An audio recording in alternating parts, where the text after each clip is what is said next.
नमस्ते एभ्रिवान। आज तपाईहरुलाई घरमा बनाउन मिल्ने अर्ग्यानिक पेस्टिसाइड कसरी बनाउने सिकाउनेछु। मैले आफैले युज गरिसकेको मेरो अरु प्लान्ट्सहरुको ट्रिटमेन्टमा यसले एकदम राम्रोसँग काम गरेको मैले पाएको छु। अहिलेको स्प्रिङ सिजनमा माइल्ड हिट भएको प्रशस्त घाम लाग्नु पर्ने, तर जसरी सबैले नोटिस गरेको कुरा लास्ट 2 हप्तादेखि एकदमै कम घाम र एकदमै पानी परिरहेको छ।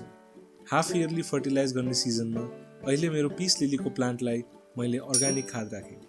जनरली म पीस लिलीलाई बिहानको 2 आवर्सको सन आउने र rest of the day bright तर इन्डाइरेक्ट लाइटमा बस्ने गरी राख्ने गरेको छु। पर त्यही कम्पोस्ट हालेको 1 हप्ता निकै पानी पर्यो र घाम लाग्न पाएन।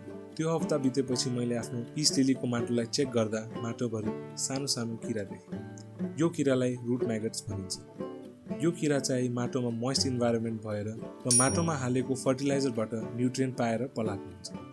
वर्म, गडेउला जस्तै यो किरा माटोलाई लाभदायक हुने विपरीत एकदमै हार्म गर्छ। यसले गर्दा तपाईको प्लान्टको रुट भित्रैबाट कुहिँदै जान्छ र तपाईको प्लान्ट मर्ने सम्भावना बढ्छ। पहिले पनि मेरो प्लान्टमा यो समस्या आइसकेको हो। मेरो एउटा पोथसलाई पनि मैले लास्ट इयर यही होममेड पेस्टिसाइडले ट्रिट गरेको थिएँ र त्यो प्लान्ट अहिले एकदमै हेल्दी छ। आउनुहोस् हेरौँ कसरी बनाउने यो पेस्टिसाइड र कसरी यसलाई युज गर्ने।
होप तपाईहरुलाई यो भिडियो हेल्पफुल भयो होला र केही नलेज लिएर जानुहुन्छ यसबाट। केही अरु क्वेशन्स भयो मलाई तल कमेन्ट बक्समा लेख्नुस्, म आन्सर गर्ने ट्राई गर्नेछु। तपाईहरुलाई यो भिडियो मन परेको छ भने लाइक गर्नुस्, शेयर गर्नुस् र सब्स्क्राइब गर्नुस्। यसले मलाई अझै भिडियो बनाउन मद्दत गर्छ। See you until next time.